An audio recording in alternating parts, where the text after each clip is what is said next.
Hey guys, how are ya? Welcome back to my channel. It's me, Steven. It is 4:15. I've got 15 minutes to put my pants on and run downstairs to the shuttle. So I want to do a quick hello. This layover here in Tampa was about 20 hours. I did nothing but sleep, play a video game, eat. I play Skyrim once in a while. Ate some Indian food.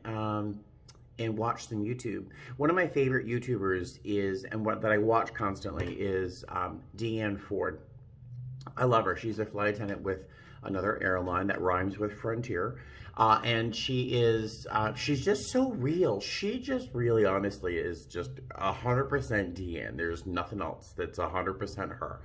And today's video that I was watching, she was kind of going off on someone she thought that was kind of being a troll. And you know, and one of the things this person complained about kind of in a post or response to one of her videos was that her videos sometimes are repetitive, and it's the same airport, same sitting in the same couch, you know, same layover, same food, blah, blah, blah. And Deanne's like, girl, she just kind of ripped it up a little bit. And it made me think, like, you know, one of the things that people like to say during hiring events and when they're on their interview is that they're really attracted to the idea that every day is different as a flight attendant. Well, I hate to break it to you guys, but if you've been following me for a long time, you know my work trips. There's something extraordinarily repetitive about being a flight attendant. Each day might have slight variances, but honestly, even those variances become repetitive and very common. You get very used to delays and hotel rooms and different layovers and blah, blah, blah. Things just really kind of sometimes all blend together into the same sort of experience. And it can be really repetitive. I know that every day offers opportunity for change, but so if you are gonna get your wings at some point in the future, don't be shocked if you kind of feel like it's Groundhog Day, like different hotel, but same kind of bed. You know, it's whatever. But I was just really enjoying Deanne's kind of rant. So I just love her. She just is 100% Deanne. So I just thought I'd say hi, talk about Deanne for a minute, and then how much I appreciate her honesty, you know.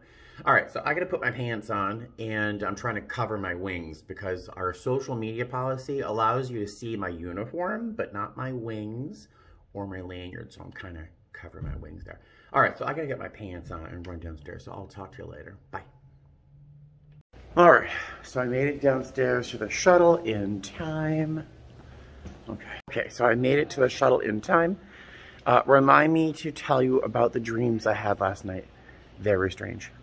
Well, this is nice in Orlando. I mean, Tampa, the shuttle driver drops us off at like a maintenance entrance to the airport, so we actually get to skip a really tedious part of getting to the gate. So we come up, we're right inside KCM. Very exciting. There's some Silver Airways planes. They want us to board really quickly because there's only 74 people booked, and there's another plane that has to come into this gate. But my dream, I had a dream. I was in a hotel room, but it was expansive, like it was like a football field wide. And I was having this conversation with someone who turned out to be me. And I was talking to myself about how gravity and temperature can't be sort of identified outside of their effect on the things around them, because you can't, you know, without seeing the temperature rise or fall, there is no temperature or whatever. And then I'm thinking, is that the thing with gravity? Because without gravity, I mean, time, because, you know, you can't show time, you can only experience it in the past or think about it in the future. So I'm thinking time and gravity and temperature are all related to each other. And this is what I'm having a conversation with myself in this like football field that was the size of like Manhattan, you know. How these are the dreams. And then I had another dream I just remembered. is a period, I was having a conversation with myself, is a period and a dot the same thing? And do we treat them the same? I mean, these are the conversations I'm having with myself while I'm asleep. Are you sure you want to watch my videos? Are you sure? We're going to be boarding in a minute. Not quite. The flight time on this trip from Tampa to Boston is 2 hours and 41 minutes. I read it on my hand. 2:41, we have 74 people booked. So I don't know how many will actually show up. You know, I prefer a full flight. It's just less hassle, less problems, people moving around while you're taking off. But once in a while, a light flight is refreshing. So it'll be good. Going to Boston. Oh, I told you I was going to meet with one of my oldest friends, Juan. He has a cold. And so rather than, you know, during a pandemic, it's probably the wrong time to meet when he has a cold. So it's going to be a solo layover. Unless the stores are open in Boston, then my coworker and I might go to Primark. But we'll see. We'll see if the stores are open.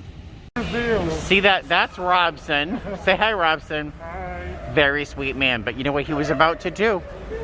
He was going to grab a handful of that snow and throw it at me like a little devil. Hey guys, hi. Welcome to Boston. I've been in the room for an hour or so, just watching some YouTube. I ate dinner. I had, do you remember that chicken curry I had by a company called Deep? This is the, what I had tonight. Tikka masala. I don't know. Delicious. So good. They were on sale 2 for $7. So when I get back home to Vegas, I'm going to buy like a stack of them. So delicious. And so easy to pack, really.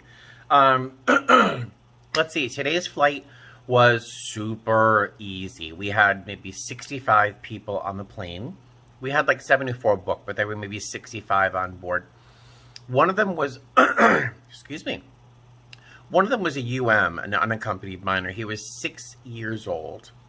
Beautiful little boy. So sweet. He had these big eyes. It was his first time flying and his first time being by himself on an airplane. So you know we all took extra good care of him. The poor thing, he was kind of freaked out. Then he was fine.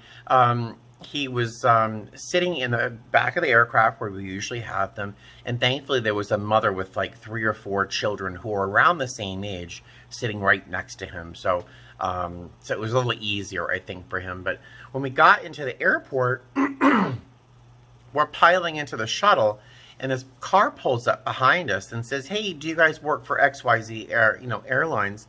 And we said, "Well, yes." And he said, "Where do I go to pick up a kid or a child or something?" I forgot how he phrased it, but it turned out he was there to pick up our UM. The problem is the paperwork that we get and that we use to, keep track of this very important person, the person who's picking up the UM at that airport, it's got to be that person, and they have to show ID and everything. I'm sure that rule is written because of something really, really scary and awful that happened. But so the person who's picking up the child from the airport has to be that person with ID. And the person that was on the form was his grandmother. And the person who was going to pick him up at the airport was like his uncle or something. And he didn't seem to understand how important it was. And if I, excuse me, oh my God. Part of me wishes I went back in the airport, went through security, went up to the gate to find out whether or not what happened, because the poor kid, but he's definitely in good hands. Our gate agents are trained to take care of situations like this, but it was kind of strange, and I felt kind of weird. Like, why wouldn't whoever's picking up this child at the airport understand what had to happen, to the letter? You're picking up a 6-year-old. You're not picking up like a bag of potatoes, But I'm sure he's fine. Again, he's with our gate agents. He's not left unattended. He's with someone who's trained to know what to do with these kids. So there's that. Yeah, the flight was easy. It felt longer than it was. It was just 2.5 hours roughly. No challenges, no problems. We did 2 services because it was just easy. Yeah, that was it. The flight was fun. Got here to the hotel, and I think I just told you I had 2 of my frozen meals. I've been binge watching Deanne Ford, just being Deanne Ford. She is just hysterical. And I'm going to, I think, play a little bit of my Skyrim. And my snack for the night is, I bought a whole bag of these cuties. They were on sale for 88 cents. This whole bag, 88 cents. So I'll be filling myself to, like, until I'm sick, eating little cuties. But yeah, that's it for the day. Nothing crazy, but it was another good day of being a flight attendant. Great crew, great passengers, you know, no drama, no trauma. That's it. So I'm sorry the day wasn't terribly exciting, but this is what it is like to be a flight attendant sometimes. That's the real life. All right. So unless something weird happens before I go to bed, I think this will be it for the night. I hope you have a great one, and I will see you tomorrow for Vlogmas Day 19. All right. See you tomorrow.